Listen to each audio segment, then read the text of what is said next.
ডেনমার্কের যুবরাজ হেমলেট বলেছিলেন হোরেশিওকে, স্বর্গ মর্তে অলৌকিক কত ঘটনাই ঘটে থাকে দর্শন শাস্ত্র যেগুলি গ্রহণযোগ্য ব্যাখ্যা দিতে পারে না। এহেন মন্তব্য যুগ যুগ সত্য বলে প্রমাণিত হয়েছে।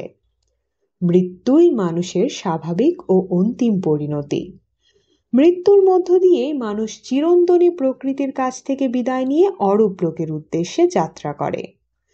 কিন্তু মর্তের বন্ধন ক্ষয় না হলে আত্মার উত্তরণ সম্ভব হয় না। মাটির পৃথিবীর টানেই ধরা দিতে হয়। আর যারা স্বর্গগত তারাও জানে স্বর্গের চেয়েও গড়িয়সী তাদের জননী। দেশপ্রেমের মহৎ আদর্শে অনুপ্রাণিত হয়ে অনেকে দেশের জন্য প্রাণ বিসর্জন দিতেও কুণ্ঠিত হন না।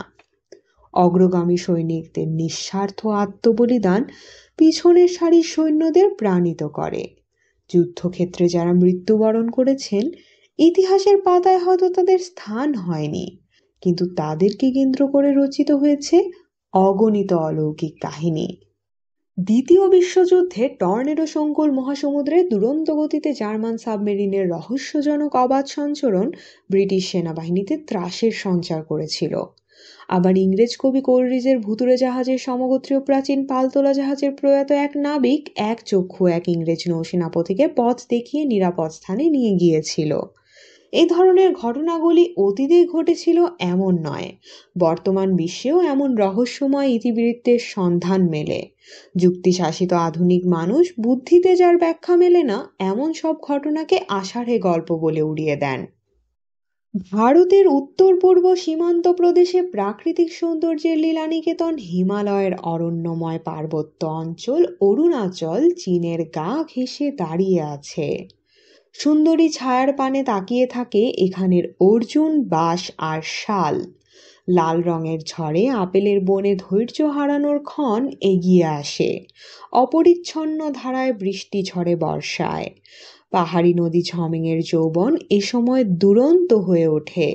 শীতে শুভ্র উত্তরীয়ের মতো বরফ জমে গিরিচূড়ায়। প্রাচীন জীবনবোধ ও জীবনচর্চায় বিশ্বাসী ডাফলা, মনপা, মিশমি, তাংসা প্রভৃতি সংখ্যালঘু কষ্ট সহিষ্ণু সরল সত্যবাদী পাহাড়ি উপজাতিরা এ রাজ্যের অধিবাসী। তারা গরু মোষ চড়ায়, রেশম আর এন্ডিকিট প্রতিপালন করে।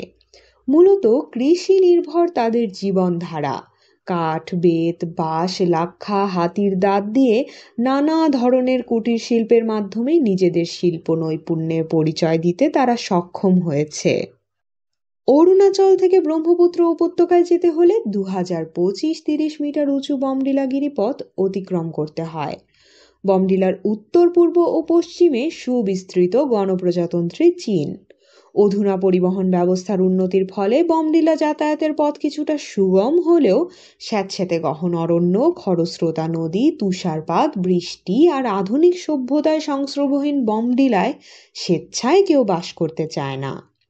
কিন্তু দেশের সার্বভৌমিকতা রক্ষার মহান দায়িত্ব যাদের ওপর ন্যস্ত সেই ভারতীয় সৈন্যবাহিনীকে এখানে দিনে রাতে সতর্ক প্রহরায় রত থাকতে হয়, কেননা এই অঞ্চলের রাজনৈতিক গুরুত্ব অপরিসীম। বমডিলার পাহাড়ি মানুষদের সঙ্গে জওয়ানদের সম্পর্ক অতি মধুর। স্মরণাতীত কাল থেকেই ভারত চীন মৈত্রী বন্ধন ছিল সুদৃঢ়। ফাহিয়েন, হিউয়েনৎসাং সুদূর চীনের মিলনের বাণী বয়ে এনেছিলেন ভারতে। স্বাধীন ভারতের শুভাগমন হয়েছিল তদানীন্তন চীনের প্রধানমন্ত্রী চৌ এন লাইয়ের। ভারতের রাজকীয় ও হার্দিক অভ্যর্থনা আর আতিথ্যে চৌ এন লাই মুগ্ধ হয়েছিলেন। তখন কে জানতো এই চীন একদিন ভারত আক্রমণ করবে? চীনের আক্রমণের আকস্মিকতায় ভারতীয় জওয়ানদের পশ্চাৎপসরণ ছাড়া গত্যন্তর ছিল না। ক্যাপ্টেন থাপা কিন্তু থেকে গেলেন। একা কুম্ভের মতো তিনি বমডিলা গিরিপথ রক্ষা করতে লাগলেন। দুর্জয় তার সাহস, অনিঃশেষ তার দেশপ্রেম, সুতীক্ষ্ণ তার রণকৌশল। তিনি জানতেন অসময়ে যুদ্ধে পরাজয় অনিবার্য, কিন্তু হতোদ্যম না হয়ে তিনি একাধিক্রমে 12 দিন চীনা সৈন্যদের সঙ্গে যুদ্ধ করে গেলেন। যুদ্ধের ইতিহাসে অবিশ্বাস্য মনে হয় এ ঘটনা। কিন্তু এ ঘটনা সত্যের শুদ্ধিতে ভাস্বর। অসাধারণ এক উপায়ে থাপা অসম্ভবকে সম্ভব করেছিলেন। রণাঙ্গনের ভৌগোলিক অবস্থান এমন ছিল যে তিনি ছিলেন উপরে আর চীনা সৈন্যেরা ছিল পাহাড়ের পাদদেশে। তিনি তার সমস্ত আগ্নেয়াস্ত্রগুলি অনেকটা জায়গা জুড়ে এখানে সেখানে রেখে বিভিন্ন সময়ে বিভিন্ন অস্ত্র থেকে গুলি ছুড়েছিলেন। চীনাদের মনে হয়েছিল তাদের চেয়ে ভারতীয় সৈন্যরা সংখ্যায় অনেক বেশি। অসুবিধাজনক অবস্থায় পড়ে তারা তাই আক্রমণের ঝুঁকি নিতে চায়নি। ক্যাপ্টেন থাপাকে নানাভাবে সাহায্য করত গ্রামের এক বৃদ্ধ আর তার দুই মেয়ে তরুণী টেলা আর সেলা। তারা তাকে চীনাদের গতিবিধির খবর জানাতো, সরবরাহ করত আহার আর পানীয়। তারপর শুভরাত্রি জানিয়ে ফিরে যেত গ্রামে। এইভাবে কেটে গেল 12 দিন। গ্রামবাসীদের প্রতি সন্দেহ জাগে চীনাদের।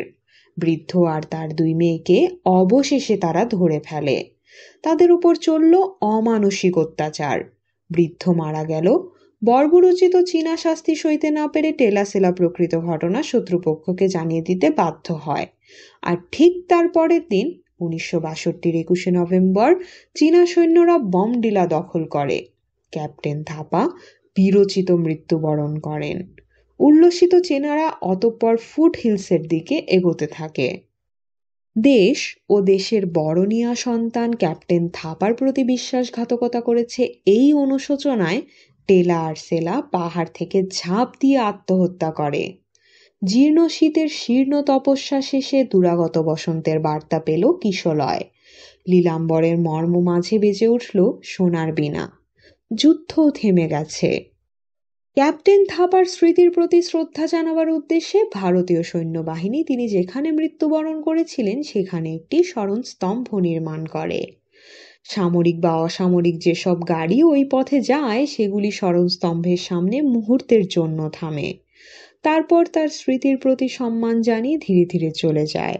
প্রতি বছর 21শে নভেম্বর মৃত ভর্তৃকা মিসেস থাপাকে হেলিকপ্টারে এখানে নিয়ে আসা হয়। সাশ্রু নয়নে স্বামীর প্রতি তিনি শ্রদ্ধা নিবেদন করেন। নানা রঙের ফুলে স্মরণস্তম্ভটি রমণীয় ও সৌরভাচ্ছন্ন হয়ে ওঠে। গ্রামবাসীরাও আসে, বিষণ্ণ মনে তারা স্মৃতি স্মরণ করে। ভারতীয় সেনাবাহিনী এবং অরুণাচলের প্রতিটি মানুষ বিশ্বাস করে ক্যাপ্টেন থাপা আজও অতন্ত্র প্রহরীর মতো স্বদেশের সার্বভৌমিকতা রক্ষা করে চলেছেন।